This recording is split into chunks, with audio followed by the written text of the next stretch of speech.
Bapak Ibu Saudara dikasih oleh Tuhan, selamat sore, selamat ibadah lagi kepada Tuhan. Biar kita bisa merasakan hadirat Tuhan dimanapun kita berada hari ini. Di rumah kita masing-masing kita percaya bahwa Tuhan hadir di tengah-tengah kita. Mari kita akan mulai ibadah kita sore hari ini. Kita akan mengangkat pujian kepada Tuhan. Ya Tuhanku, aku hendak bersyukur kepadamu. Terima kasih Tuhan, kami mengucap syukur kepadamu Bapa. Terima kasih buat kemuliaan.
firman-Nya yang akan menghidupi kita.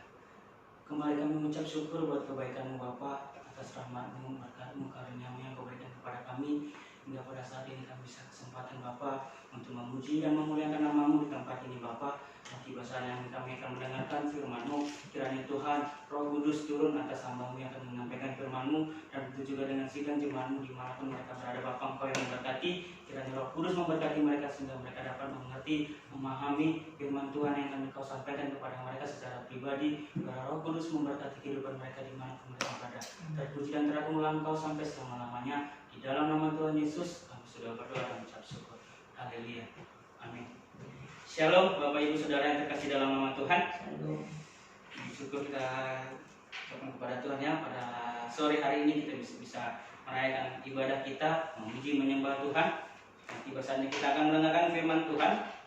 Pada sore ini saya akan membawa renungan firman Tuhan. Renungan firman Tuhan yang saya beri adalah rasa aman dan pengharapan hanya di dalam Tuhan. Rasa aman dan pengharapan hanya di dalam Tuhan. Jika kita berbicara rasa aman didapati ketika ada namanya seorang penjaga. Rasa aman itu didapati ketika ada namanya penjaga. Seperti rumah. Jika kita ingin rumah kita aman dari pencuri atau perampok, pasti kita butuh namanya penjaga rumah kita. Seperti satpam yang menjaga rumah kita agar rumah kita tetap aman. Bahkan kita terkadang agar lebih aman lagi, kita memelihara hewan peliharaan yang bisa menjaga keamanan rumah kita. Jika ada orang lewat, sehingga dari hewan peliharaan kita tahu bahwasanya ada orang yang sedang ingin masuk ke rumah kita. Tetapi yang namanya orang yang kita suruh atau kita upah untuk menjaga rumah kita, dia tidak akan pernah setia. Jika ada namanya perampok, apalagi bersenjata lengkap, pasti dia lari meninggalkan rumah yang dijaganya. Kenapa?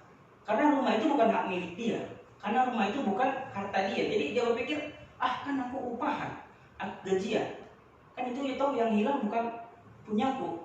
Kenapa aku harus jaga mati-mati sampai mengorbankan nyawaku? Tetapi tidak dengan Tuhan Yesus, saudara-saudara. Tuhan Yesus adalah penjaga yang setia. Bahkan dia rela mati untuk anak-anaknya, biar anak-anaknya selamat, saya dan saudara. Seperti dalam Yohanes, kita dalam buka Alkitab kita, Yohanes 10, Yohanes pasal 10. Kita lihat di situ adalah gembala yang baik. Di ayatnya yang 14, saya bacakan buat kita semua. Akulah gembala yang baik, dan aku mengenal domba-dombaku, dan domba-dombaku mengenal aku, sama seperti Bapa mengenal aku, dan aku mengenal Bapa, dan aku memberikan nyawaku bagi domba-dombaku. Jika kita baca ayat-ayat sebelumnya, di situ katakannya ada itu gembala yang upahan. Ketika serigala datang, gembala itu lari meninggalkan domba-dombanya. Karena apa? Itu bukan ternak dia sendiri. Jadi seandainya domba itu dimakan serigala, dia tidak merasa rugi karena dia upahan. Tapi tidak dengan Tuhan Yesus. Karena Tuhan Yesus menganggap kita itu adalah miliknya. Karena Tuhan Yesus menganggap kita ini adalah domba-dombanya, maka dia rela merelakan nyawanya untuk kita, agar kita memperoleh keselamatan. Jadi rasa aman itu hanya kita dapat di dalam Tuhan.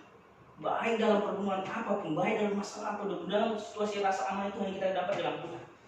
Maka itu mari kita sama-sama kita mengasihi Tuhan, karena Tuhan sangat mengasihi kita. Karena sebab ada di dalam Mazmur 31 ayat 24 sampai 25, sama-sama kita buka. Di dalam Mazmur 31 ayat 24 sampai 25. Saya bacakan buat kita semua. Kasihilah Tuhan, hai semua orang yang dikasihinya. Kasihilah Tuhan, hai semua orang yang dikasihinya. Kita ini adalah orang-orang yang dikasihi Tuhan. Kenapa? Tuhan rela mati untuk menyelamatkan kita, agar kita tidak binasa karena kesalahan-kesalahan kita, karena dosa-dosa kita. Karena itu kita mengasihi Tuhan, hai semua orang yang dikasihinya. Tuhan menjaga orang-orang yang setiawan. Ini firman Tuhan. Bukan kata saya sendiri, tapi firman Tuhan berkata, Tuhan menjaga orang-orang yang setiawan. Orang-orang yang mengasihi Dia, orang-orang yang setia di dalam Tuhan. Tuhan menjaga orang-orang seperti itu. Tetapi, ada tetapinya saudara-saudara. Orang yang berbuat congkak dihajarnya dengan tidak tanggung-tanggung. Orang yang congkak, tetapi orang congkak dihajarnya tidak tanggung-tanggung. Saya cari saya kurang paham juga arti congkak, tapi karena itu saya cari di KBBI, Kamus Besar Bahasa Indonesia. Arti congkak itu seperti ini: merasa dan bertindak dengan memperlihatkan dirinya sangat mulia. Sama seperti merasa pandai, merasa kaya, merasa dia itu lebih bisa, sombong, angkuh. Karena orang-orang ini tidak perlu namanya perlindungan dari Tuhan. Karena apa? Karena dia merasa bisa. Aku bisa menjaga diriku sendiri. Karena keangkuhan, karena sombongnya, aku nggak perlu ini, aku nggak perlu itu, aku bisa. Aku bisa bayar orang sebanyak mungkin untuk menjaga rumahku. Aku bisa membayar berapa orang mungkin dengan harta yang aku miliki agar aku rumahku tetap aman. Tapi orang-orang yang berbuat congkak diganjarnya dengan tidak tanggung-tanggung, saudara-saudara. Tuhan tidak suka dengan namanya orang congkak, karena di situ tidak ada namanya ketundukan, kepedulian terhadap Tuhan. Tidak ada kepatuhan terhadap Tuhan seperti itu. Karena apa? Karena hanya dalam Tuhanlah kita memperoleh namanya rasa aman. Untuk itu, dalam pengharapan juga Tuhan tidak hanya memberikan rasa aman dalam kehidupan kita. Tuhan juga memberikan pengharapan seperti dalam Roma pasal 24 ayat 25, itu kata firman Tuhan berkatakan, sebab pengharapan tidaklah sebuah pengharapan lagi, karena bagaimana orang mengharapkan sesuatu yang sudah dia lihat. Jika kita berharap rumah kita aman, di mana kita bisa berharap percaya rumah kita aman kalau kita belum melihat ke depannya seperti apa. Tetapi kalau kita tahu ke depannya apa yang terbaik buat kita, seperti dalam firman Tuhan, apa yang tidak kita lihat, kita akan menantikannya dengan tekun. Dalam Roma pasal 8 ayat 25. Apa yang tidak kita lihat, kita pasti menantikannya dengan tekun. Karena apa? Karena kita mempersiapkannya dengan baik. Karena apa? Karena tidak tahu apa yang terjadi di depannya. Tapi kita punya pengharapan bahwa di dalam Tuhan kita akan memperoleh kemenangan.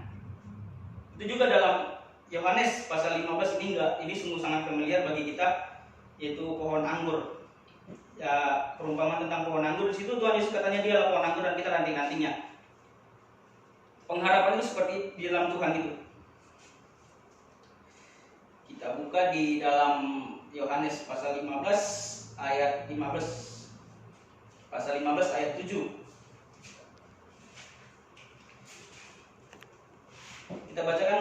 Saya bacakan untuk kita semua. Jikalau kamu tinggal di dalam aku dan firmanku tinggal di dalam kamu, mintalah apa saja yang kamu kehendaki dan kamu akan menerimanya.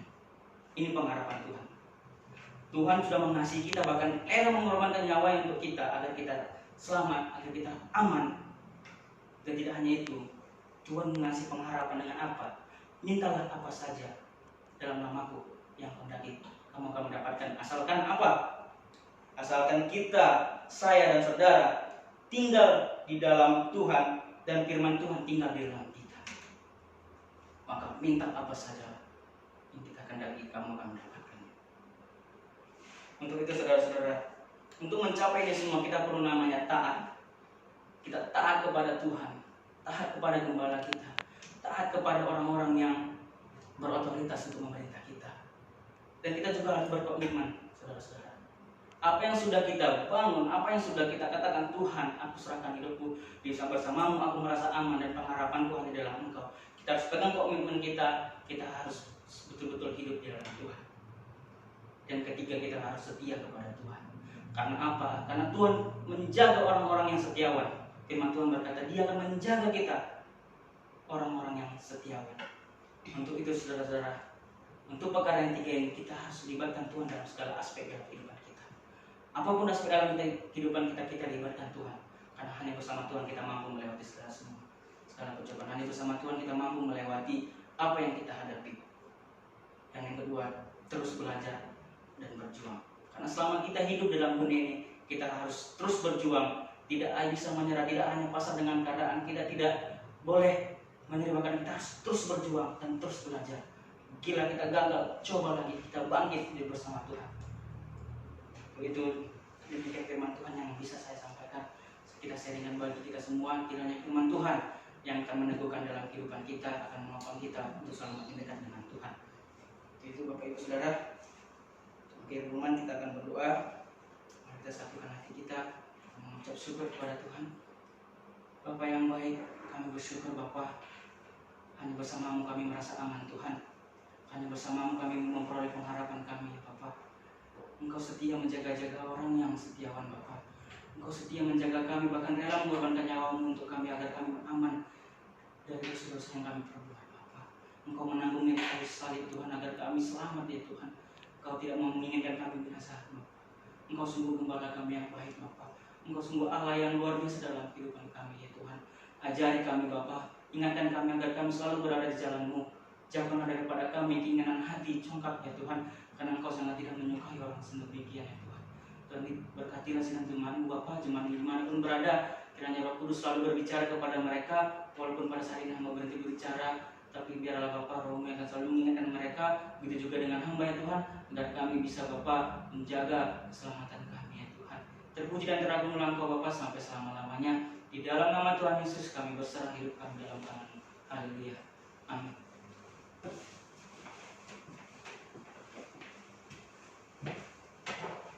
Puji nama Tuhan, Bapak Ibu Saudara dikasih oleh Tuhan, firman Tuhan yang sedang kita dengar hari ini pasti membangkitkan iman saudara, amin. Karena sungguh bahwa aman itu hanya ada di dalam Yesus Kristus. Damai sejahtera yang Tuhan berikan kepada kita itu melebihi dari segala damai sejahtera yang ada di dalam dunia ini.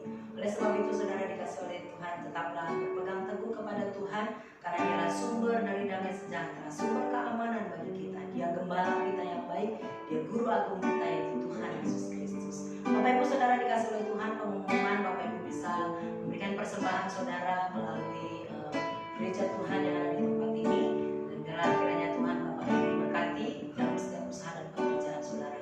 Bagi sidang jemaat Tuhan yang membutuhkan sabun, masker, sembako, silahkan menghubungi saya sebagai gembala.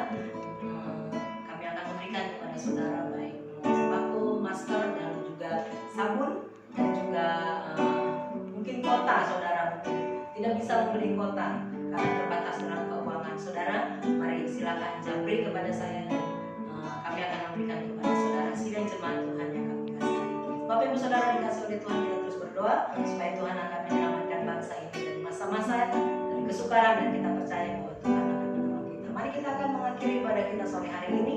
Kita bersyukur kepada Tuhan karena kebaikannya di dalam kehidupan kita. Kita akan pujian kepada Tuhan. Kuasa-Mu terlebih besar Tuhan, kuasa-Mu terlebih besar Yesus. Haleluya.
Roh-Mu bekerja di antara kami.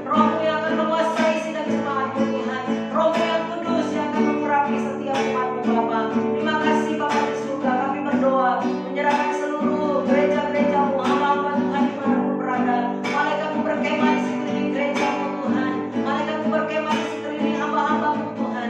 Sehingga berkat Tuhan bagi mereka ya Tuhan. Terima kasih Bapa. Kami menyerahkan masa-masa pandemi ini ke dalam tangan-Mu. Kami klaim janji firman-Mu Tuhan bahwa Engkau akan menghentikan ini dengan waktu yang Tuhan sediakan bagi kami, dengan waktu yang tepat. Apa yang diimani oleh Presiden Jokowi Tuhan tanggal 6 Juni semua akan berakhir dan normal kembali. Tuhan kami berdoa di dalam nama Yesus. Jadilah kehendak-Mu Tuhan bagi apa yang diimani oleh Presiden kami, dan kami dukung di dalam doa kami. Dan kami berdoa Tuhan memberkati Presiden kami Tuhan, untuk bungkus dia dengan kuasa darah-Mu. Tidak ada satupun yang bisa menjatuhkan dia karena Engkau Allah berpihak kepadanya. Terpujilah nama-Mu Tuhan. Kami berdoa dalam nama Yesus Kristus. Kami serahkan dia ke dalam tangan-Mu. Berikan dia kesehatan dan kekuatan. Terpujilah nama-Mu Tuhan. Kami berdoa menyerahkan seluruhnya ke dalam tangan kasih Tuhan. Kami berdoa Tuhan menyerahkan buat setiap panti-panti asuhan, yayasan-yayasan, sekolah-sekolah Alkitab. Tuhan kami serahkan mereka ke dalam tangan-Mu. Kami berdoa hari-hari ini mungkin ada jemaat Tuhan, umat Tuhan yang kehilangan pekerjaan, yang kehilangan mata pencaharian. Tuhan berkatilah hidup mereka. Kami serahkan mereka ke dalam tangan-Mu. Kami percaya Tuhan berkat-Mu datang dari mana saja. Pada waktu kami berharap kepada Tuhan, Engkau akan memberikannya sesuai dengan janji-Mu kepada kami masing-masing. Terima kasih Bapa. Kami menutup ibadah kami sore hari ini hanya dalam satu nama, yaitu nama Tuhan kami Yesus Kristus. Terpujilah nama-Mu Tuhan. Kami percaya kuasa mengalir di tengah kami. Berkat-Mu melimpah bagi kami. Kesehatan dan kekuatan menjadi bagian kami. Dan malaikat-Mu berkemah di sekeliling kami sehingga kami merasa aman di dalam dekapan kasih-Mu ya Tuhan. Terima kasih Tuhan. Dalam nama Yesus Kristus kami berdoa dan mengucap syukur. Mari sidang jemaat Tuhan yang ada di rumah masing-masing, mari kita mengucapkan doa Bapa kami seperti yang Tuhan ajarkan kepada kita. Bapa kami yang ada di surga, dikuduskanlah nama-Mu, datanglah kerajaan-Mu, jadilah kehendak-Mu di bumi seperti di surga.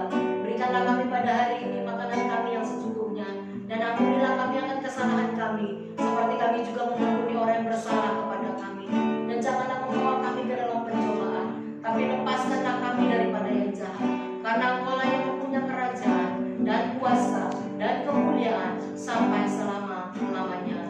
Haleluya. Bapak Ibu Saudara dikasih oleh Tuhan, sidang jemaat yang saya kasihi, mari terimalah berkat yang datangnya dari Allah Bapa. Angkatlah kedua tanganmu di hadapan Tuhan dan terimalah berkat. Tuhan memberkati engkau dan melindungi engkau. Tuhan menyinari engkau dengan wajahnya dan memberi engkau kasih karunia. Tuhan menghadapkan wajahnya kepadamu dan memberi engkau damai sejahtera. Terimalah berkat dari Allah Bapa, cinta kasih dari Tuhan Yesus Kristus, persekutuan dan penghiburan dari Roh Kudus menyertai kita mulai hari ini sampai Maranatha. Tuhan Yesus datang kali yang kedua untuk menjemput kita yang percaya. Haleluya. Amin. Salam saudara dikasih oleh Tuhan. Tetap semangat di dalam Tuhan. Salam sehat selalu. Dan pengumuman kita satu lagi bahwa dalam 10 hari ke depan ini kita akan doa pencurahan Roh Kudus, dan di gereja selalu ada doa siang jam 12 jika Bapak Ibu rindu sama-sama berdoa, dan saudara bisa berdoa di rumah saudara di jam yang sama, yaitu jam 12 kita akan berdoa kepada Tuhan, dan kita percaya bahwa Roh-Nya yang kudus akan dicurahkan bagi kita. Selamat berdoa dalam pencurahan Roh Kudus. Tuhan Yesus memberkati kita semua. Shalom.